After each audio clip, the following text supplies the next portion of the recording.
duales Studium. Großes Thema, ja auch bei FCA, Fiat Chrysler Automotive. Ja, da gibt es richtig tolle Händler und die kommen natürlich aus dem Saarland. Wir sind heute bei Kloß Automobile und hier gibt es gleich 4 Studenten, die ein duales Studium gemacht haben und auch noch machen. Ja, wenn du dich mal kurz vorstellst. Mein Name ist Julian Kloß. Ich habe jetzt im August mein duales Studium beendet an der ASW und bin jetzt hier im Vertrieb tätig.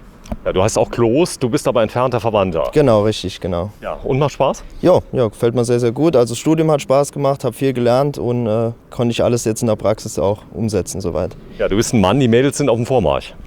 Ja, das kann man so sagen, genau. So, der Rest sind nämlich alles Mädels. Ja, du bist ganz neu dabei. Genau, ich bin zurzeit im ersten Studienjahr. Ja, dein Vorname? Jana Brosowski, Ja, Jana. Du bist jetzt wie alt? 19. 19, ja. Du bist eine Orgafrau. Genau, ja. Es hat mir schon immer sehr Spaß gemacht im Organisieren und Planen, auch schon während meiner Schulzeit. Sie ist schon ein bisschen abgezockt, also sie ist nämlich schon fertig, ja, hat zusammen mit den anderen jetzt den Bachelor fertig gemacht. Du machst aber jetzt einen Master, du hast ihn hinten dran gehangen.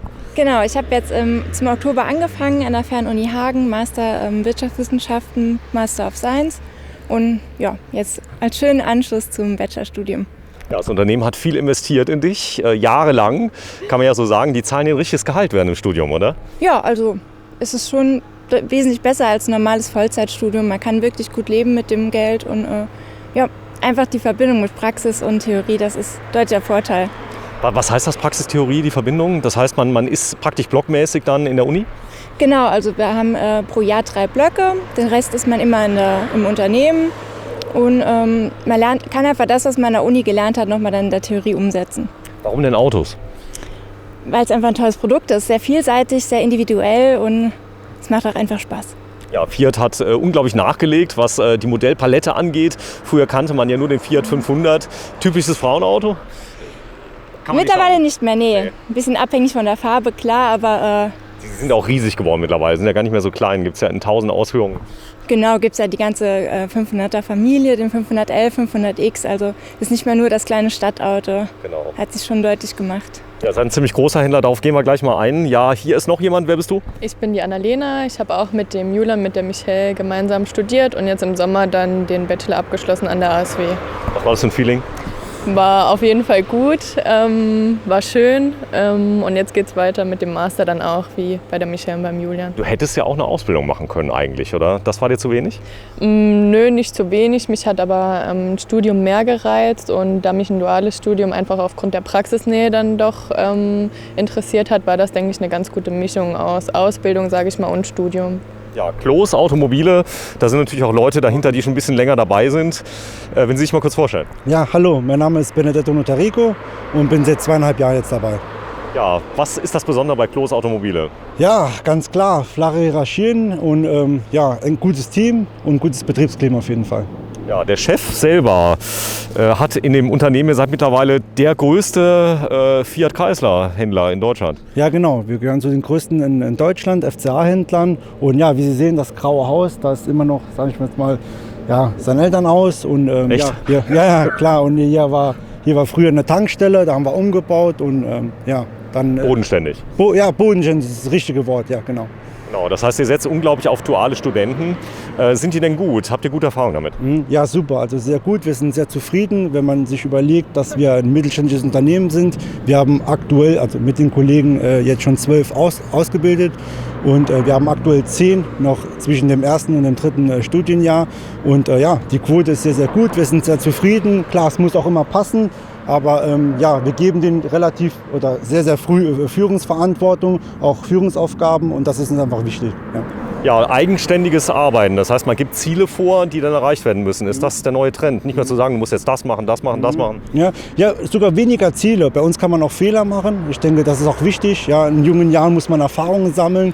Und das ist nicht selbstverständlich, dass man auch Fehler zugesteht. Wenn man überlegt, der Julian Kloß war in Kirn zum Beispiel, hat eine eigene Filiale über 6 Wochen geführt. Ja, mit Service, Mitverkauf. Ja, das ist schon was sehr, sehr Besonderes. Die Annalena Ritz war in den ersten 2 Studienjahren oft in Bliesen, im Logistikzentrum. Jugendzentrum, hat da sehr, sehr früh Führungsverantwortung übernommen mit der Michelle Meyer. Und das sind einfach Themen, wie man auch sieht jetzt bei der Jana, die ist frisch bei uns, hat vorher ein Praktikum gemacht und ist schon hier in der Verwaltung tätig. Und das ist immer wichtig, dass sie nicht nur, sage ich mal, immer Kaffee kochen. Ne? Wie ist denn hier das Arbeitsklima? Ist gut? Auf jeden Fall gut, sehr familiär und alle gehen eigentlich sehr freundlich miteinander um, deswegen ist es eine entspannte Arbeitsatmosphäre. Vielleicht fangen wir mal kurz bei dir an. Wie war denn so die Entscheidung, duales Studium? Du hast ja ein paar Sachen angeguckt, nehme ich an, oder? Oder war ASW direkt klar? ASW war eigentlich klar für mich, da das ja im Saarland so der einzige Anbieter dann ist. Und dann habe ich mich umgehört, was es an der ASW natürlich für Partner gibt und bin relativ schnell bei Kloß gelandet. Habe ja auch direkt eine Zusage bekommen. Deswegen stand das dann relativ schnell für mich fest, dass es hier das Richtige ist. Noten, du warst gut in der Schule? Ja, gut. War das Studium schwer?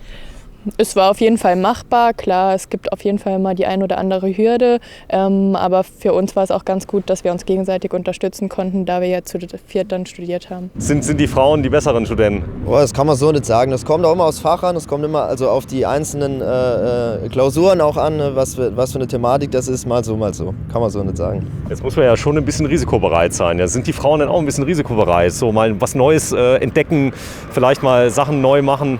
Das ist ja eine typisch männliche Domäne, oder sind die tough hier, die Frauen? Sind tough, auf jeden Fall tough. Also die Frauen können genauso mithalten wie wir Männer. Okay.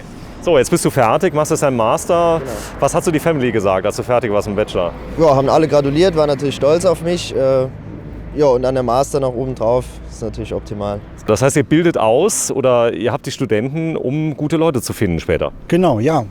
Demografischer Wandel ist da, trifft uns auch, gerade als mittelständisches Unternehmen. Aber nichtsdestotrotz ist es wichtig, dass wir die Leute hier mit einbeziehen und dass sie auch hier bleiben. Und ja, das ist das Wichtigste. Ja. So, große Frage an alle.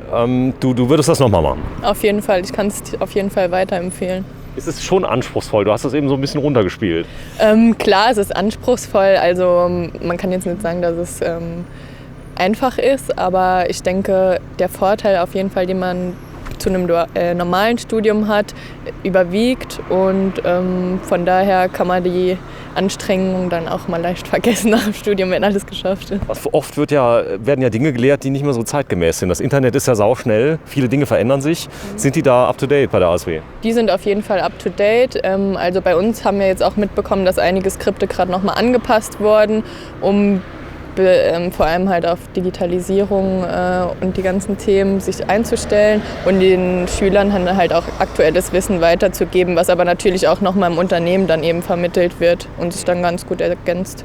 Ja, ihr seid doch schon ganz viele verschiedene Typen, kann man sagen, jetzt innerhalb des Studiums gewesen, oder? Das heißt, ihr ergänzt euch, macht nicht jeder dasselbe hier, oder? Ja, genau. Also man hat sich einfach während der Studienzeit weiterentwickelt und jeder ist so ein bisschen in einen anderen Bereich gegangen. Man lernt ja auch die Talente der Leute kennen und kann dann daraufhin natürlich die Leute nochmal spezifisch fördern. Die Kollegen haben sich sehr, sehr gut eingebracht. Wenn man sich überlegt, die Posterpräsentation, aber auch die Bachelorarbeit im Bereich CRM, im Bereich Marketing, im Bereich Vertrieb, Sales 4.0. Also das sind wirklich Themen, anspruchsvolle Themen, die wir als Unternehmen oder in der Geschäftsführung diskutieren, wo wir die Studenten auch mitgenommen haben, die auch super aufbereitet haben, wo man auch in den Noten sieht. Genau. Wer hat das CRM nochmal eingeführt bei euch? Ja, das war die Michelle Meyer. Genau. Du hast ein CRM eingeführt? Ja, also das war im Rahmen meiner Bachelorarbeit. Ich habe halt das ganze Thema betreut, von der Entscheidung, welches CRM wir jetzt einführen, wie wir das umsetzen. Und ja, das habe ich jetzt. Es war gar nicht so einfach, die Leute dazu zu bringen, das dann auch zu benutzen, oder? Ja, das ist in der Tat. Was war dein Trick? Mein Trick, ja, viel vorbereiten. Einfach das den Leuten wirklich schmackhaft machen. Die Vorteile rausstellen, so ein bisschen. Genau, also einfach so alle Daten aufbereiten, dass die Mitarbeiter auch sehr gut damit arbeiten können und ganz einfach, relativ intuitiv und ja, sie machen es jetzt auch mittlerweile sehr gut. So, ich habe gerade eben gehört, es war noch jemand dabei, der hat eine ganze Filiale geschmissen. Wer war das nochmal? Julian Kloß. Ja, eine komplette Filiale. Das heißt, da war jemand krank oder in Urlaub? Nee, sowas nicht. Also es war ein Pilotprojekt sozusagen. Das war die Filiale in Kirn bei uns. War noch im Rahmen meines Studiums und dann in Kombination mit dieser Posterpräsentation. Was ist das, Posterpräsentation? Das ist einmal, also der Praxisblock, der wird quasi einmal evaluiert jedes Jahr, also dass man den auch benoten kann mit so einer Präsentation, die man dann hält über ein betriebliches Projekt. Und mein Projekt war dann in dem Fall, die Filiale in Kirn zu leiten. Wie war das, wenn man da so 20 ist und den anderen sagt, was abgeht?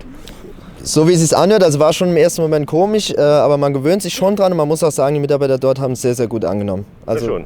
viel Unterstützung gehabt. Ja, die Firma Kloß, die gibt es schon wie lange jetzt ungefähr? Ja, 60 Jahre hatten wir letztes Jahr. Ja, 60 Jahre. genau, ja, 60 Jahre rein FCA, immer FCA, also immer Fiat. Jeep haben wir dann ja dazu genommen durch den Zukauf. Ja, immer Fiat treu geblieben, genau. Ja, sehr schön. Ja, also wenn Sie mal einen Fiat kaufen möchten, einen Jeep oder was habt ihr noch für Marken? Fiat Jeep, Fiat Professional, die Professional-Marke und Alfa Romeo. Ja, ihr habt doch ganz viele Wohnmobile, die hier kommen, denn ihr macht doch Service für Fiat Ducatos zum Beispiel. Genau. Die kommen dann rein, machen ihren, ich sag mal, Servicewechsel und so weiter. Genau, ja, die Plattform praktisch, auf der die Reisemobile gemacht werden, ist ja Fiat Ducato. Und das machen wir in Völklingen, da haben wir einen Servicestandort und hier in UX-Weiler. Das ist europaweit Nummer 1 sogar, Fiat Ducato, die Plattform für Wohnmobile. Genau, Ja, ist Nummer toll. 1, genau. Ja, vielen Dank euch allen. Und wenn Sie mal Lust haben, ja, sich zu informieren über die ASW, darf man mal hier anrufen, wenn man Fragen hat zum Studium. Kann man machen? Gerne. Also euch ruhig mal fragen. Ja, Wenn, jederzeit. Gerne immer einfach anrufen oder E-Mail senden oder auf www.kloskarriere.de schauen. Das sind auch Kontaktdaten, gerne, gar kein Problem. ihr sucht immer gute Leute, oder? Ja, genau. Also wir haben dieses Jahr nochmal den Plan, wir haben jetzt jeweils nochmal 2 und 2 jetzt eingestellt, aber wenn wir 4 gute finden, stellen wir auch wieder 4 ein. Genau. So, also, ihr habt es gesehen, Kloß Automobile in Ur-Exweiler. Oh, und in unglaublich vielen anderen Standorten. Wo noch? Genau, wir sind hier in Marvingen-Exweiler, ist der Hauptstandort. Und dann sind wir natürlich in Saarbrücken-Dudweiler, Völklingen, das sind die 3 saarländischen Standorte. In Bliesen haben wir unser Logistik-Umschlagsplatz für die 6 Standorte. Wir sind in Kirn, in Koblenz überregional und in Dreieich. Bei Frankfurt. Unglaublich. Der größte FCA-Händler Deutschlands aus Ur-Exweiler im Saarland. Wo soll er auch sonst herkommen? Die Firma Kloß Automobile. Ja, und wir drehen heute tatsächlich am 14. Januar 2020. Tschüss euch allen. Ciao.